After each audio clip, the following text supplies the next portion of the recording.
अस्सलामुअलैकुम guys, welcome back to cooking comfort all recipe. आज हम आपसे जो रेसिपी शेयर करने वाले हैं उसका नाम है chicken tikka roll paratha recipe. ऐसी ही मेरी अच्छी और आसान रेसिपी देखने के लिए मेरे channel cooking comfort all recipe को लाइक शेयर एंड सब्सक्राइब करना ना भूलिएगा। चलो रेसिपी की तरफ चलते हैं और इस रेसिपी में जो इंग्रेडिएंट्स इस्तेमाल हुए हैं वो मैं आपको बताती चलूँ। पहले हमने हाफ़ केजी चिकन लिए, उसको कट कर लिया। उसके बाद हम इसकी मैरिनेशन करेंगे। मैरिनेशन के लिए जो हमने इंग्रेडिएंट इस्तेमाल किए वो मैं आपको बताती चलूँ। 1 स्पून हमने सॉल्ट लिया है, 2 स्पून हमने जिंजर गार्लिक पेस्ट लिया है, 2 स्पून हमने इसके अंदर चिकन मसाला पाउडर डाला है, 3 स्पून हमने इसके अंदर लेमन जूस डाला है। उसके बाद हमने इसके अंदर 4 स्पून दही डाला है। दही डालने के बाद हमने 1 स्पून फूड कलर डाला है और हम इसको आधे घंटे के लिए मैरिनेशन होने के लिए रख सकते हैं। फिर इसके बाद हम आधे घंटे के बाद इसको बनाना स्टार्ट करेंगे। कढ़ाई में कुकिंग ऑयल डाल के अच्छी तरह इसको पकाने रख देंगे गलने तक। फिर हम अपना आटा गूंदने चलते हैं। आटा में जो हमने इंग्रेडिएंट इस्तेमाल किए वो आपको बताते चलते हैं। हाफ़ केजी हमने मैदा लिया है। मैदे के अंदर हमने कुकिंग ऑयल लिया है 4 स्पून, 2 स्पून हमने इसके अंदर चीनी डाली है, 1 स्पून हमने सॉल्ट डाला है और आटे को हमने नीम गर्म पानी से बहुत अच्छी तरह गूंद लिया है, यानी सब गूंदना है, आटे को नरम नहीं गूंदना। और जब आपका आटा गूंद जाए तो आप उसको रेस्ट होने के लिए आधे घंटे के लिए ढक कर रख दीजिए।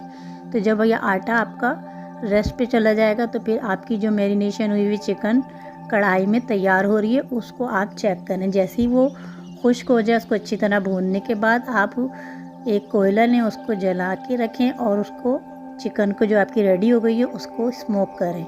उसको आप धुआं देने के बाद डिश आउट कर लें। डिश आउट करने के बाद जो आपका आटा आधे घंटे के लिए रेस्ट पर गया था उस आटे को अच्छी तरीके से मुक्की लगाइए और उसके पेड़े काट लीजिए। आपके घर में जिस स्टाइल के जितने पेड़े बनते हैं छोटे बड़े, आप उसके हिसाब से अपने पेड़े काट सकते हैं। और फिर पेड़े काटने के बाद अच्छी तरीके से उसका परत लगाकर पराठे बनाइए। पराठे बनाने के बाद इन पराठों को ठंडा होने के लिए एक तरफ रख दीजिए और रखने के बाद अब इसके पराठे के ऊपर जो हम चटनी लगाएंगे उसको हम बनाना स्टार्ट करते हैं। और उसको बनाने में जो भी इंग्रेडिएंट इस्तेमाल होंगे हम वो भी आपको बताएंगे।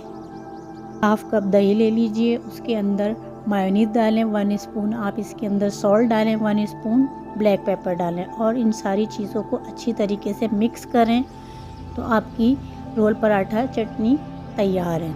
हम रोल पराठा बनाना स्टार्ट करते हैं। पहले हम पराठा लेंगे, उस पर जो हमने चटनी बना के रखी थी उसको हम अच्छी तरीके से इस पराठे पे फैलाएंगे और फिर हमने जो टिक्के बनाए थे चिकन टिक्का वो हम इसके ऊपर रखेंगे और ऑनियन डालेंगे और इस पराठे को रोल कर देंगे।